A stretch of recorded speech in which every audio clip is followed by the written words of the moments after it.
बहुत बहुत शुक्रिया। बोलो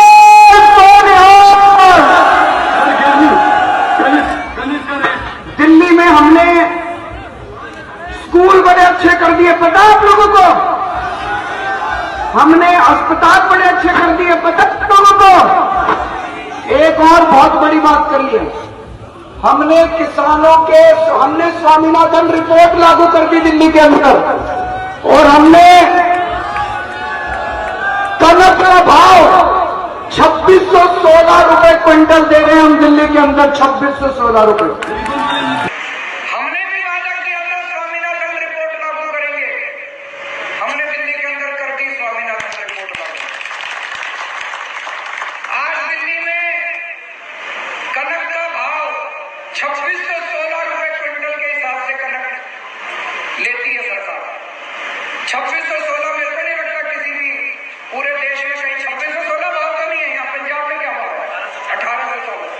पंजाब में 1840 भाव है, दिल्ली में 2616 के हिसाब से हम कनक लेते हैं। तो दोस्तों, जितने वादे हमने दिल्ली में जनता से करे थे, सारे वादे पूरे करे, और उसका एक ही कारण है, क्योंकि दिल्ली में आज ईमानदार सरकार है। ਦਿੱਲੀ ਇਕਲੌਤੀ ਸਟੇਟ ਹੈ ਜਿੱਥੇ ਸਵਾਮੀਨਾਥਨ ਰਿਪੋਰਟ ਦੇ ਆਧਾਰ ਤੇ 2600 ਰੁਪਏ ਤੋਂ ਉੱਪਰ ਕਣਕ ਦਾ ਰੇਟ ਮਿਲਦਾ।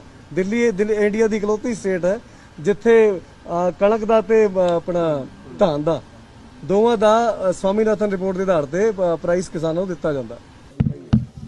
आप इनके साथ में देख सकते हो दिल्ली के किसान के साथ केंद्र सरकार क्या न्याय कर रही है। कब आए थे यहाँ पर? परसों के पड़े हैं जी,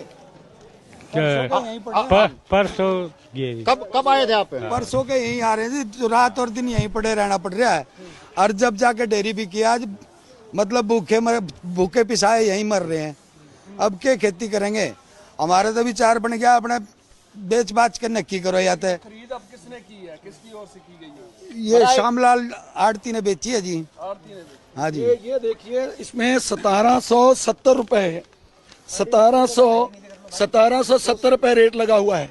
तो यहाँ से आप अनुमान लगा सकते हैं कि जो सरकार कह रही है कि एमएसपी है, एमएसपी रहेगा, एमएसपी सदैव रहेगा, तो ये देखिए कहाँ है एमएसपी? एमएसपी है एशिया की सबसे बड़ी मंडी और ये जो जाती है ये जो किसान, और इसमें ये 1770 में इन किसान ने बोला है।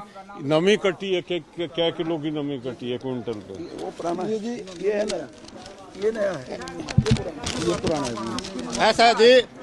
ये आपके माध्यम से ये भी बता देते हैं, लोग ये कह रहे हैं कि एशिया की बड़ी मंडी है, लोग पता नहीं व्यापारी आ जाते हैं, कहाँ से आ जाते हैं। आपका गांव का नाम क्या है बताओ? बकोली है जी। बकोली गांव है। अब यूँ बताओ, 2 किले हैं, भूखे मरेंगे और क्या नरेला करेंगे? विधानसभा में बकोली गांव इस मंडी से है, जो 4 किलोमीटर दूरी पे इनका गांव है, और इनके साथ ये अन्याय हो रहा है। तो देश के उस किसान के साथ क्या हो रहा होगा जो खगड़िया में है, पूर्णिया में है, कटिहार में है। मैं कहना चाहना, जे अरविंद केजरीवाल स्वामीनाथन के बराबर का भाव दे सकता है, घट्टो घट 25 तो 30 हजार रुपए किले दे फर्क है पंजाब नालों, ते पंजाब सरकार क्यों नहीं दे सकती? मैं कहना चाहना, जे अरविंद केजरीवाल स्वामीनाथन के बराबर का भाव दे सकता है, घट्टो घट 25 तो 30 हजार रुपए किले दे फर्क है पंजाब नालों, ते पंजाब सरकार क्यों नहीं दे सकती? ये आपको रियलिटी चेक आज हम करा रहे हैं किसान संयुक्त मोर्चा की तरफ से। 10-12 मोर्चे के बाद आपकी जो 1700 बिकी है, अभी बिकी है, पिछले साल किस रेट पे जाती थी? पिछले साल का पर्चा भी है जी इसमें, ये रहा, दिखा दियो जी, पढ़ दियो जी एक बार। पिछले साल गई थी जिनके 1812 रुपए। पिछले साल 1925 से दिल्ली में 2 बड़ी मंडियां हैं, एक नजफगढ़ मंडी है, एक नरेला अनाज मंडी है। दिल्ली का किसान इन्हीं 2 मंडियों में गेहूं बेचता है, ना कि संसद भवन पे और विधानसभा पे कहीं नहीं बेचता, वो इन 2 मंडियों में लेके आता है। लेकिन वहां पे भी है, अब देख लो 1925 का माल है जो कितने रुपए, 1812, 100 रुपए क्विंटल। तो पिछले महीने हमने पिछले साल नुकसान खाया। 1975 है, 1975 है, और 1775, 200 रुपए क्विंटल अब हालत हो रही है। तो दिल्ली का किसान मरेगा क्या? बेशक ਇਹ ਸਪਸ਼ਟ ਆ ਵੀ ਸਟੇਟ ਜਿਹੜੀ ਹੈਗੀ ਉਹਨੂੰ ਲਾਗੂ ਨਹੀਂ ਕਰ ਸਕਦਾ, ਪਰ ਸਾਡੀ ਸਰਕਾਰ ਨੇ ਫੈਸਲਾ ਕੀਤਾ ਵੀ ਜਿਹੜਾ ਮਿਨੀਮਮ ਜਿਹੜਾ ਪ੍ਰਾਈਸ ਆ ਉਹਦੇ ਵਿੱਚ ਫਰਕ ਹੋਊਗਾ ਸੈਂਟਰ ਦਾ ਤੇ ਸਟੇਟ ਦਾ, ਉਹ ਅਸੀਂ ਕੱਢਾਂਗੇ, ਚਾਹੇ 200 ਦਾ, ਚਾਹੇ 400 ਦਾ, ਚਾਹੇ 800 ਦਾ, ਉਹ ਅਸੀਂ ਪੂਰਾ ਕਰਾਂਗੇ। ਦਿੱਲੀ ਦੇ ਵਿੱਚ ਵੀ ਸਾਰੀਆਂ ਫਸਲਾਂ ਉੱਤੇ ਹਰ ਇੱਕ ਫਸਲ ਤੇ ਕੱਲੀ ਐਮਐਸਪੀ ਨਹੀਂ ਦਿੰਦੇ। ਐਮਐਸਪੀ ਤਾਂ ਕੇਂਦਰ ਨੇ ਰੱਖੀ ਹੋਈ ਆ, ਉਹ ਪਲੱਸ ਕਰਕੇ ਦਿੰਦੇ ਨੇ, ਪਲੱਸ ਕਰਕੇ।